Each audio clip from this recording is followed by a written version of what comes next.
As you can see, Osi's gone on a bit of a wander because last week he talked to us about Tom Brady and his all-firing Tampa Bay Buccaneers. This week, following the NFL trade deadline, which is essentially like transfer deadline day over here, isn't it, right, Jay? Absolutely. Yeah, exactly like that. Osi has pilfered the biggest screen that we've got to talk us through what one trade in particular means for the LA Rams. Take it away, big man. Ladies and gentlemen, it is showtime. And no, I'm not talking about the Hollywood film industry. I'm talking about the Los Angeles Rams, who have built themselves a super team. This team has decided they were going to bring a cannon to a fistfight. How rude. They have decided that they're going to go all in. They have pushed all their chips to the middle of the table. What do I mean by that?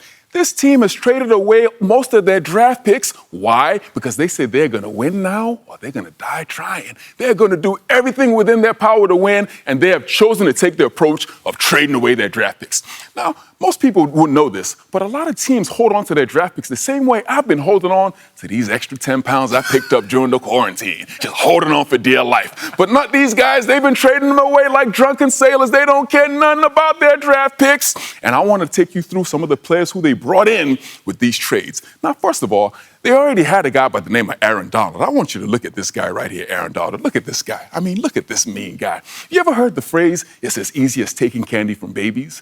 This was the first guy who figured out how easy it is to take candy from babies. He's just a mean individual. And what did they do to help him out? They went and they traded for my main man, traded away a couple of draft picks and brought in my main man, Jalen El Loco Ramsey. And I mean, look at this outfit right here. This outfit alone is worth a couple of draft picks, wouldn't you say? This is an incredible. And he is one of the greatest defensive backs. But they weren't done there. What did this team do? Just recently, they traded away a couple of more of their draft picks, and they bring in Von Miller, the quarterback killer. And this guy's a menace coming off that edge. This guy cannot be stopped. So on the defensive side of the ball, they have Jalen Ramsey, they have Aaron Donald, they have Von Miller, and they go out on the offensive side of the ball, and they start to make some more moves.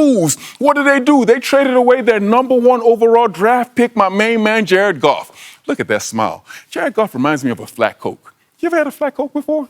I mean, you know, you drink it and you're like, oh, hey, this is a little Coke. Is this Coke? Is this soda? What is it? I don't want this nonsense. This isn't soda. And this is Jared Goff playing quarterback. And what do? They go ahead now and they trade this guy away and trade away some more draft picks. And they bring in Matthew Stafford, the rocket arm quarterback from the Detroit Lions.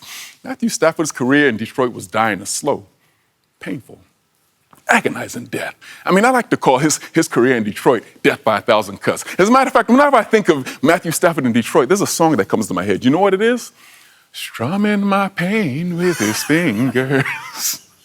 Killing me softly with... This man was dying in Detroit, but he is revived right now with the Los Angeles Rams, and he is having a fantastic season. But in all fairness, I really do not like this team trading away all their draft picks. The same way I equate it is the same way as I think of somebody who lives on the very top floor of a high-rise, luxurious building. I mean, you can look out and you can see Hyde Park and you can see the London Eye and you can see all those wonderful sights. And then your elevator breaks down and you got to walk up 86 flights of stairs. And it's not so much fun living on the top floor then, is it? And this is what happens when you trade away all your draft picks. Things no longer work, and this is the foundation of your football team. And if they're not there, you eventually crumble.